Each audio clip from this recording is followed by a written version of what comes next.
Hello, everybody. This is Dana. I am coming to you all today with a twofer in several ways. The first is because I'm going to post this video on my blogs as well as in whatever social media channels that I have that will allow me to share this video with you all.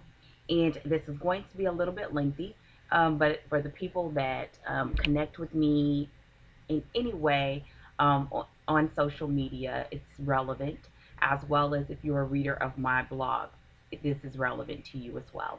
So just go with me on a journey. I hope that you all will be blessed by what you hear and what I share. And more importantly, I hope that maybe it will stir something within you. Um, and so let's get going. I want to begin with I'm recording this on Ash Wednesday. Technically, it's considered Ash Wednesday, but also this is the beginning of the Lent season.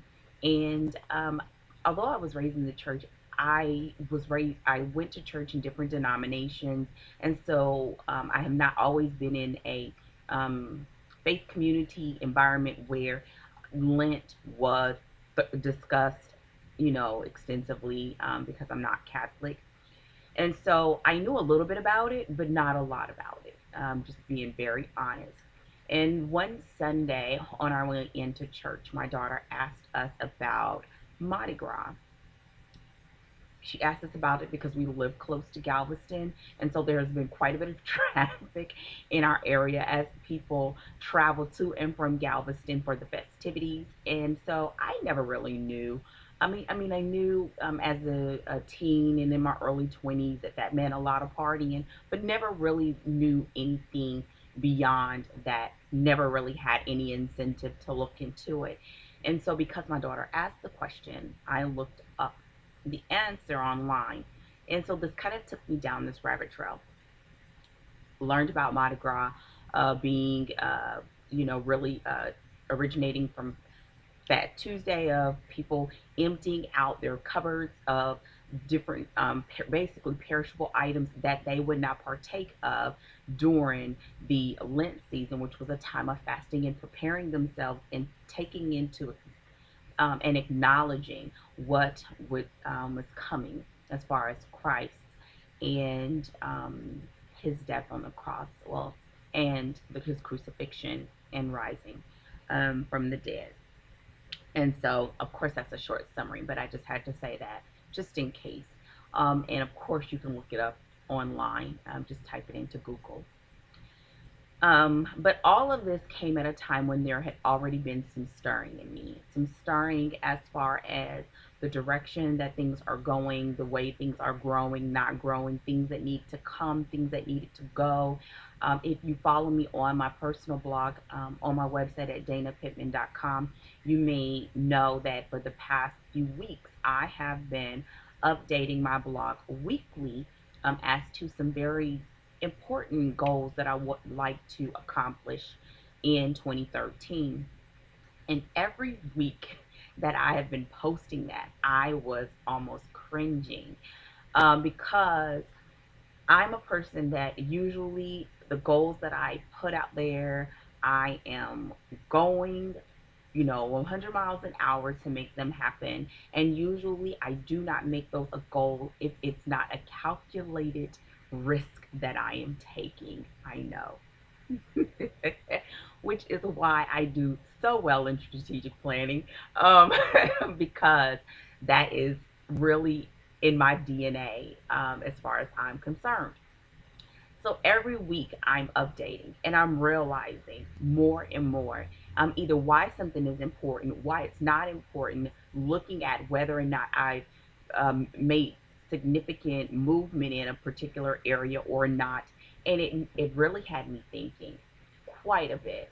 And I don't know if I can wholeheartedly say I liked what I was seeing as far as what was going on, and not in a sense of my results and what I was posting, because I have plenty of time. A lot of them are things that I have to work at over time, and I was really learning of pacing myself, which is good. But at the same time, it made me look at what I am doing to really go towards the big, my purpose, in a sense of not just focusing so much on little steps, but making sure I keep a really clear picture of the big, big picture, or really keep my eyes on the big picture as well. No, no, yeah, flat. Keep going. So, with all of that said, I knew that I was going to kind of put down, um, for lack of a better word, a challenge for myself. I knew the start date. I knew what was going to be in front of me. I knew what was going to be required of me in a sense of my daily actions. I also knew that it was kind of at a point of a take it or leave it for myself. And I was preparing myself physically and mentally for the beginning of that personal challenge, which, because of looking up things with the Lent season and all of that, I just thought that would be a very great time, especially with reading the Bible right now in 90 days. I always love as we read through and hit the New Testament as we gear up for the Resurrection Sunday. It's just, I mean, I've done it for the past couple years and I've loved it. And so that this is all kind of going together like a real nice, a very,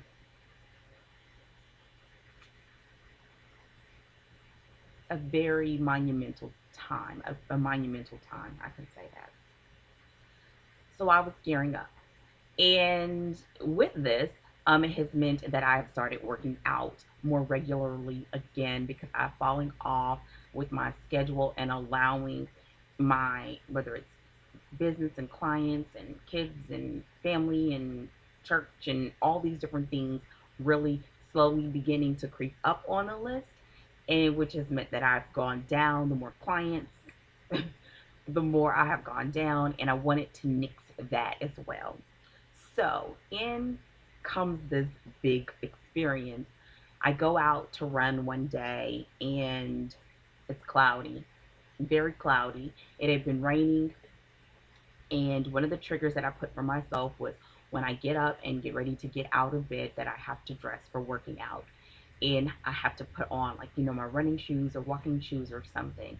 So I do this and I'm in my workout clothes and I feel crazy trying to go and sit at my desk because I'm not dressed to work. I'm dressed to work out. And I'm watching out of the window and I'm like, you know, I don't want to get rained on. So I watch and I watch and I go and I open the door and I look out the window and all of this stuff, and everyone in the house is like, what is she doing? Because I'm going back and forth in my mind. So I decide I'm going to go for a run. Now, my husband and I have this thing. Well, I have this thing with my husband that they, if it starts raining, come get me. We live very close to the shoreline, which means if there's any kind of cloudiness, even a slight bit of rain going on in the area, we get it because we're so close to the water. And so I told him, babe, if it's raining, come get me. Come get me. If you look out there, come get me. So I'm pacing, and my daughter tells me, well, Mom, why don't you take an umbrella as your walking stick? Because I take a walking stick because I run on the streets and there's dogs. So I was like, okay, that's a good idea. So I head out. I'm feeling good. The run is going good. The clouds are getting darker. And actually, they weren't getting as dark where I was running, but I could see them in the distance getting a little cloudier the closer that I was getting to the water. And so I'm running and I get down there, and at first it's sprinkling and then it starts raining really bad. I open the umbrella, of course, it flips up. It's going against the wind, and so it was of no use to me, and I'm out there soaking wet. I'm still running. I'm several miles from the house, and I am going on this stretch of highway. And on this particular stretch, it's just kind of a one way in, one way out type of thing. And I'm looking and I'm running and I'm looking over the horizon and I'm looking for my husband. I'm waiting for him. And I'm just like, babe, where are you? Not very happy. I'm laughing now. Wasn't laughing then. Yeah. So I'm running, and eventually, because it's raining so hard, I can't even run. I'm walking, trying my best to use an umbrella, not going very well. And what settled in my heart at that time, in this long story, was that I was looking out over that horizon in expectation for something. I was expecting to see him. Any car that was vaguely familiar to the shape and size of our car, my heart was racing. I was like, he remembered. He's coming to get me. I'm soaking wet and squishy. and um but it time and time again, it was not him. And this is like the longest, you know, couple of miles probably of my life in a long time. And I was looking out in expectation, and I was looking out for something that I was really hopeful for, that I had invested, my energy, my mind, my brain, all of my thoughts were going to that. I was not concerned with how fast I was running, what distance I was at, what song was on the playlist. um, I was just merely looking out in this horizon in anticipation of being rescued, for lack of a better word, right? And car after car that did not bring about that relief built, whether it's anxiety or um, I don't want to say I was angry, but I wasn't happy, okay? And with that came like a parallel thought of my relationship with Christ, my relationship with my Heavenly Father. If there is this expectation that is lingering in the distance that He has for me, am I like those cars that do not bring about the results that I wanted of my husband coming to get me? Am I, you know, look like potential to be, but then fall short. And so that did not settle well with me, especially with all these other thoughts of this challenge of these goals, and everything was like stewing in a very big, messy pot of looking very questionable as to whether or not the contents would be tasty. So, all of this sort of came to a head when this past weekend, my husband and I went to a marriage workshop. Yeah, I would say it was a workshop. And during the workshop, it was really, really great. Um, we heard some different things, experienced some other things, and one of the things that kept coming up was the book, The Five Love Languages. I heard of it. I have not read it. Still haven't read it, but I found it very interesting. That was the first time where each of the languages was broken down, and the importance of the language, and of knowing the language of your spouse. And I plan to read the book, and I've done the quiz, but it was really it was good to hear.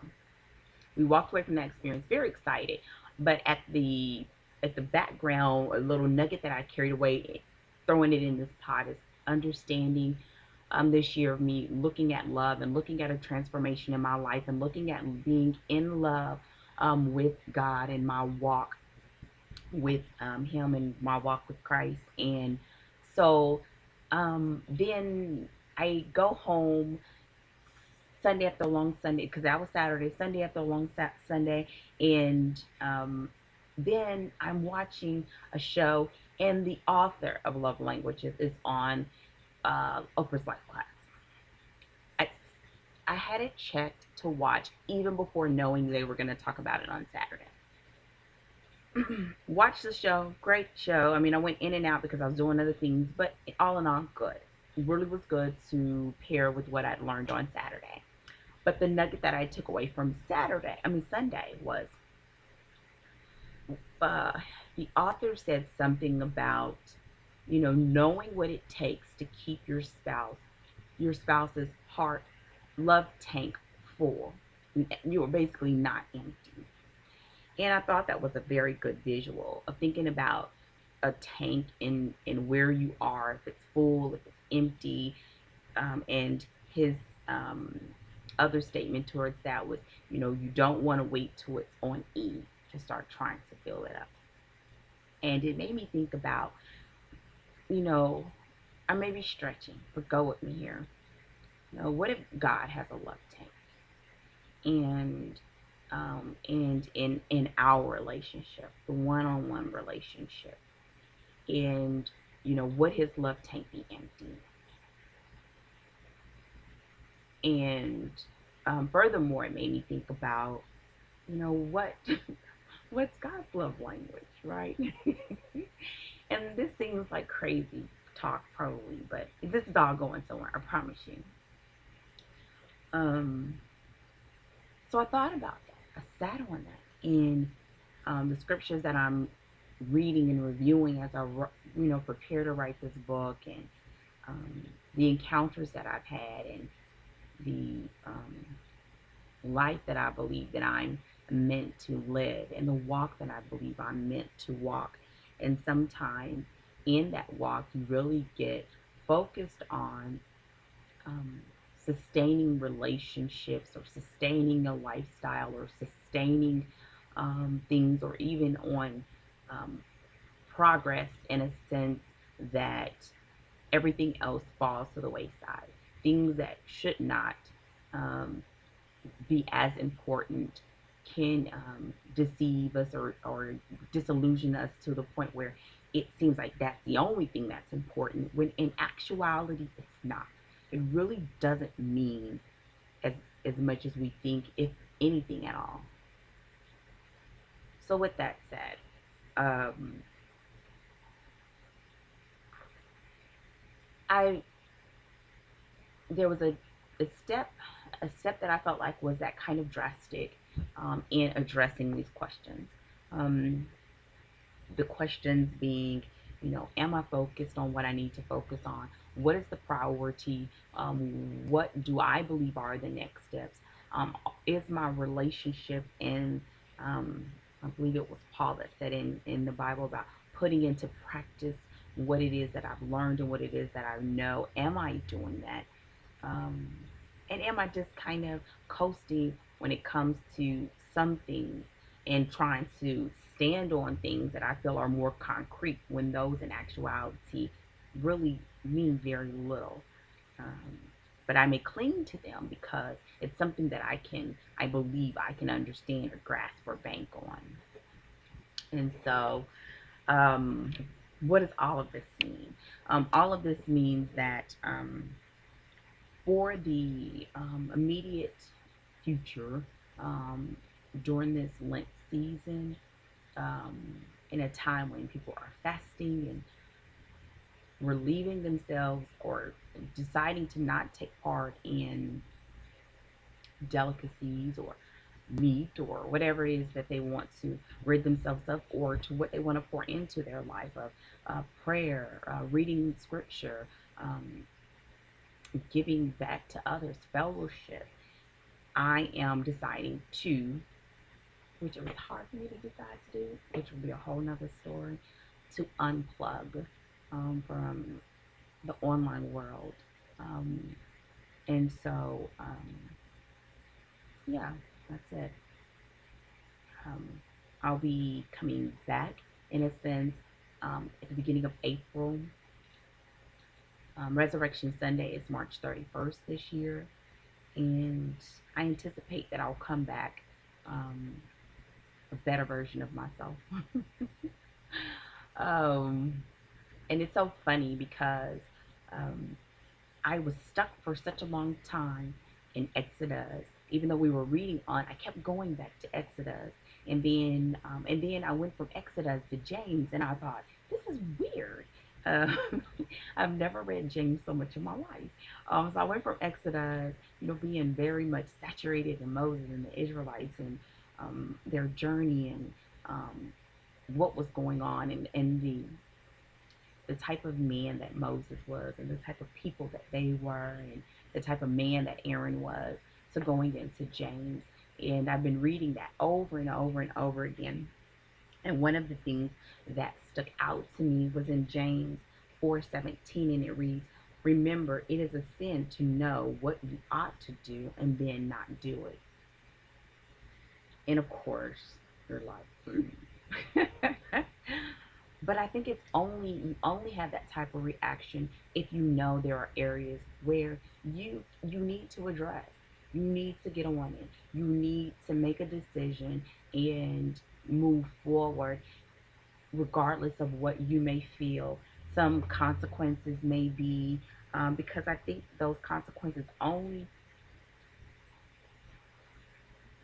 shake us into being our best selves or to being fearful of stepping out and living a faith walk.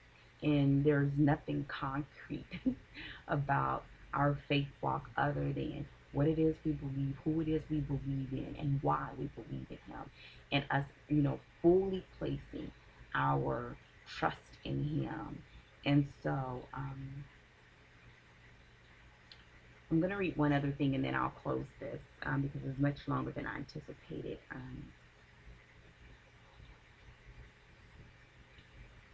This is in James chapter 2, and it reads, I guess I'll start at 14. "What good is it, my brothers, if a man claims to have faith but has no deeds? Can such faith save him? Suppose a brother or sister is without clothes and daily food. If one of you says to him, 'Go, I wish you well, keep warm and well fed,' but does nothing about his physical needs, what good is it? In the same way, faith by itself, if it is not accompanied by action, is dead. But someone will say, 'You have faith, I have deeds. Show me your faith without deeds, and I will show you my faith by what I do.' You believe that there is one God. Good. Even the demons believe that and shudder. You foolish men, do you want evidence that faith without deeds is useless? Was not our ancestor Abraham considered righteous for what he did when he offered his son Isaac on the altar? You see that his faith and his actions were working together, and his faith was made complete by what he did." I don't want it to be confused that we do things because we expect that to be the source of our salvation or the source of earning something that we cannot earn. We cannot. And here I think it's so clear because it's the pairing. And I believe it's the pairing because we show what we believe by how we live our lives. I'll keep reading. Verse 22. You see that his faith and his actions were working together, and his faith was made complete by what he did. And the scripture was fulfilled that says, Abraham believed God, and it was credited to him as righteousness, and he was called God's friend. You see that a person is justified by what he does and not by faith alone. I'm going to stop there. I had a pastor, um, and I believe is a mentor and someone that I've known many years, and he would always tell us, that you cannot separate what you believe from what you do. And he used to say it in a way that was probably much better than that. But in my heart, I believe it to be true that what you do shows what you believe. And what does all that mean with what I'm talking about here about this Lent season and talking about Fat Tuesday and talking about running in the rain and talking about unplugging is that I want to enter a season of not just saying that I believe, but showing what it is that I believe. I want to continue to work with women in helping them to do the same and to believe that everything that is meant for them can be theirs by living what they believe and having their actions align up. And where they don't, that's where we seek God's face and we seek um, forgiveness, but also knowing that there is this infinite amount of grace that can be extended to us. And I'm not going to get into all of that, of course, because it's been much longer than I anticipated. So, with that said, I will be unplugging and I look forward to what is to come. In this unplugging, it will mean that I will not be posting on social media places. I will only check my email a couple of times a day, except for with the people that I'm immediately coaching and client work, of course. But yeah, the frivolous extra, not going to be doing that. I'll be back at the beginning of April. What else? And I'm hopeful for what this time will bring. I will be journaling more, I will be writing more, I will be looking at what I need to do to be mentally, physically, spiritually aligned with what it is that I profess that I believe. To make sure that what in those areas I stand firm and that I know, where it is I fall short and seeking forgiveness and His strength where it is that I'm weak within my life. And so that's what I'm going to do. Um, yeah, I will post this today to see if there's any questions between the posting today and the end of the day. With that said, for my immediate blog on my personal website at danapittman.com, I will continue to mentor the women that I am mentoring for the Bible in 90 days as well as the reading program. So I will post once a week um, for that. And yeah, I'm still going round and round with that. But I will be updating my subscribers by the newsletter during this time, just so that I am just not totally fall off the map. And the posts or the updates by newsletter may be very short, and so I will do those weekly. Um, and that will be my update. That's what I'll do. I'll do that weekly. This post will go up so that it'll be there, so that anyone that comes after I've posted this, subscribe. I will be back posting regularly in April, Lord's will.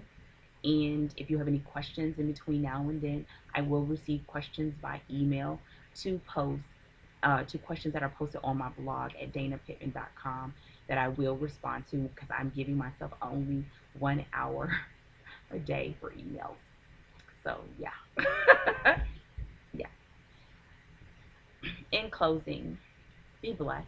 And I pray that this has helped somebody confirm something. And even if you did, it's helped me a lot to put all of these little pieces together. I wrote about it before that there are little pebbles that I believe that God places and He connects the dots for us even when we cannot see. And that's what's happening now for me. Those dots are being connected for something very affirming. And that is going to be life giving in my life as well as in the lives of the people that I come into constant contact with.